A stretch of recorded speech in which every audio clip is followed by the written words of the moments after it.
Okay, hey guys. I did a video yesterday of the little buggy project that I was doing and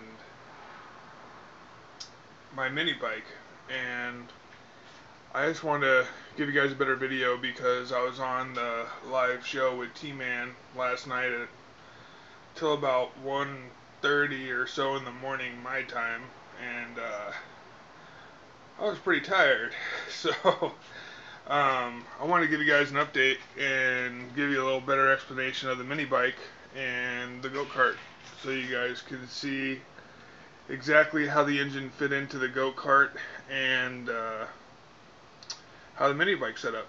So let me show you what's going on.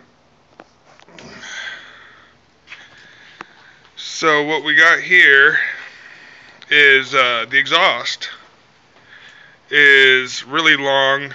I didn't want to modify it at all yet.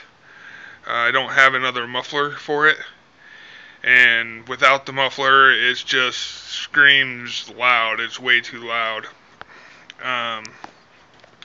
As you can see, it's a little hacked up right now, but this portion right here is a part of the original cradle for the engine off of the three-wheeler, and you can see it right here also. That's the original cradle, because the motor mounts on the cradle are factory and they're really strong. I could build my own, it just takes longer. Down here I haven't ground that off yet.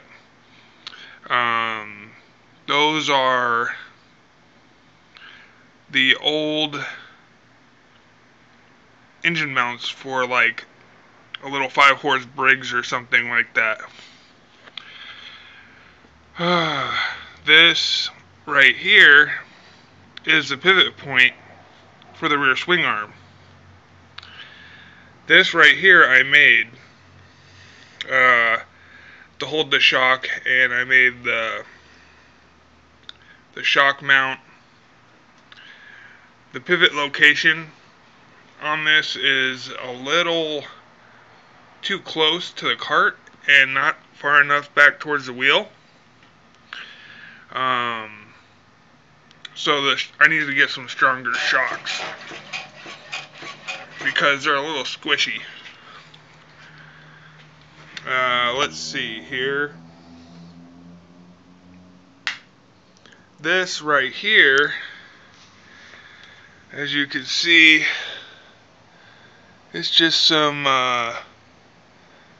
square tubing. Let me see if I can get my tape measure out here. It's kind of hard to do this with one hand.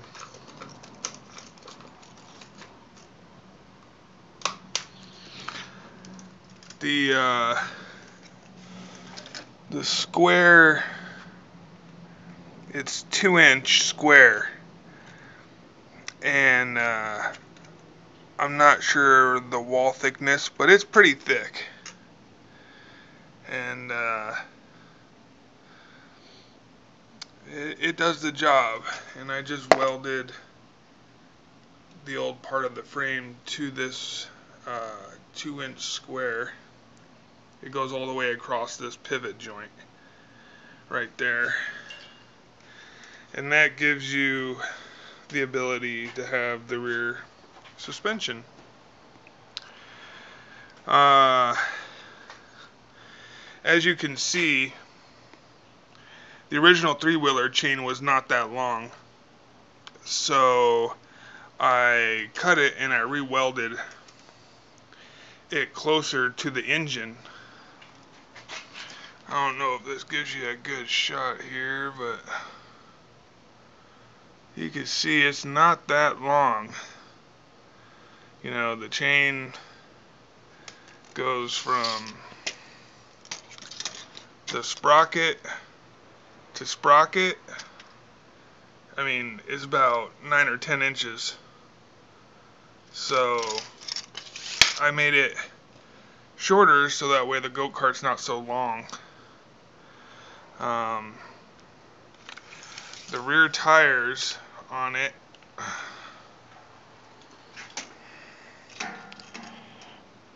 from the ground up are about 21 inches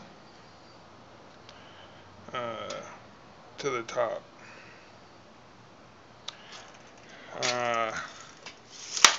I plan on putting bigger tires on. I'm going to redo those front spindles so that way I could put some four-wheeler tires up there.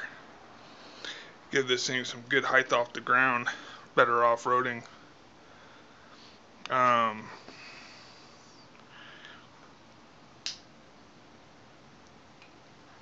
You guys might be curious how I set up the shift linkage. This one right here is the throttle. It's just kind of jerry-rigged because we were doing some testing, but down here you have, this is the shift lever right here, and I welded a plate with some little, drilled some holes in it so the cable come through, and I just sliced down this little piece of half-inch square, and I did the same thing on the other side. And right behind the pull start, it's just painted black a little, but you can see this is in there too. And what happens is when you pull the shifter in the front of the cart, it either goes this way or that way. And you'll see the shifter right there. See it moving? That's how you shift the gears. And the reason why I did a cable is because of this pivot. You can't run a straight rod to it, or when you go to shift gears,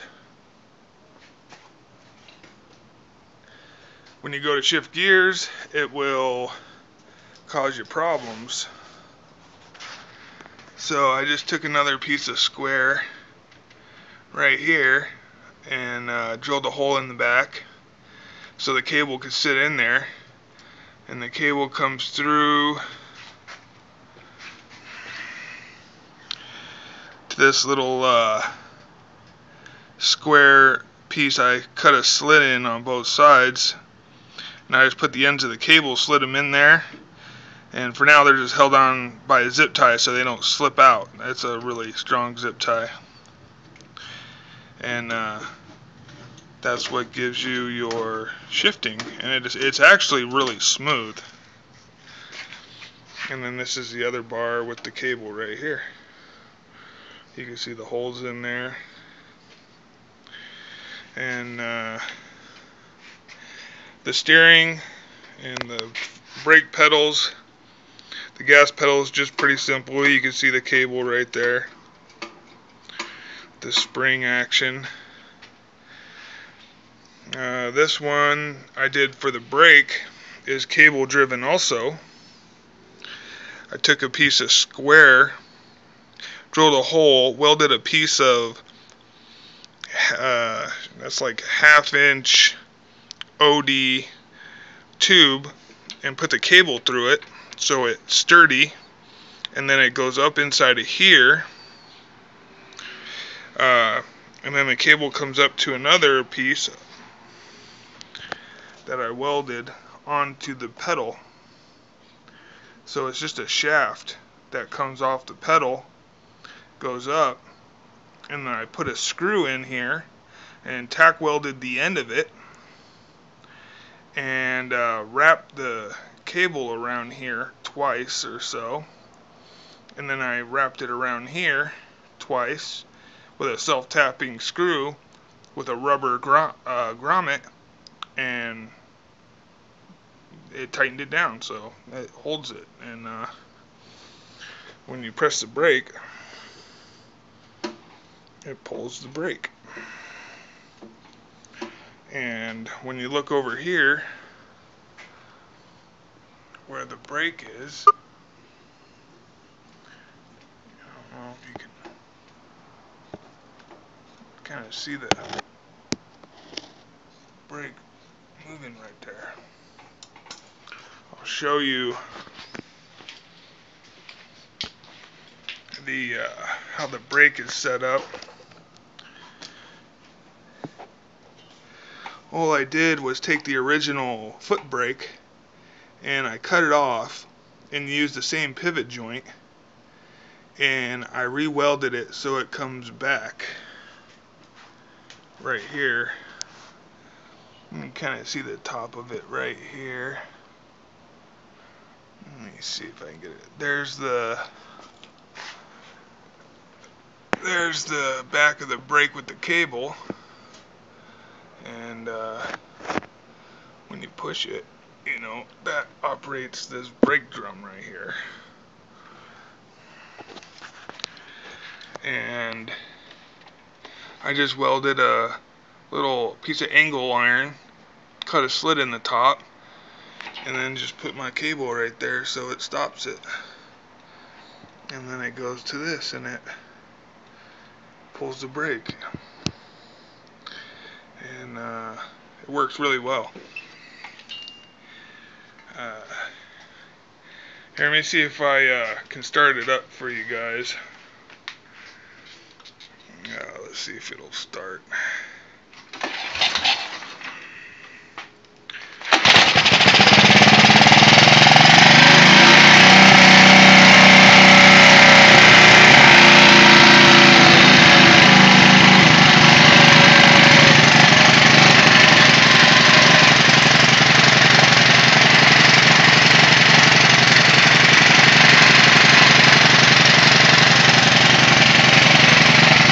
There it is running.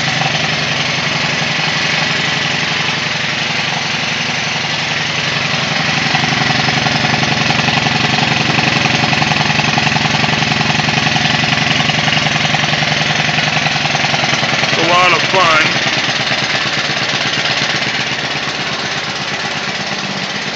Let me turn it off.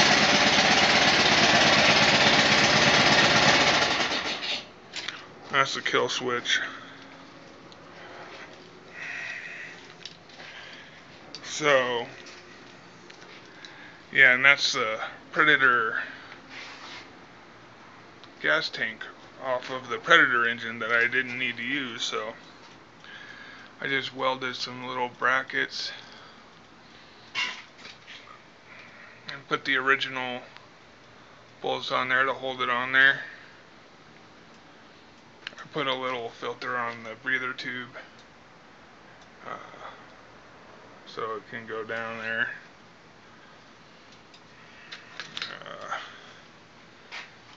Yeah, I just left this here for now until I hook up lights on it, because it has a charging system. It's not all the way done yet. It's still a work in progress. I built this thing in 8 hours. Everything you see, all that work in 8 hours. From start to finish. Let's see here. This is the Polaris that I was telling T-Man about on his live show. And that's that transmission right there. Has a chain on one side, and you can't really see it, but there's a belt drive on the other side, and that gives you forward and reverse. So if you're building a Go Kart, there's the forward reverse shifter. If you're building a Go Kart and you want reverse and you want to use a TAV2 torque converter, that that little transmission will do the job. That'll give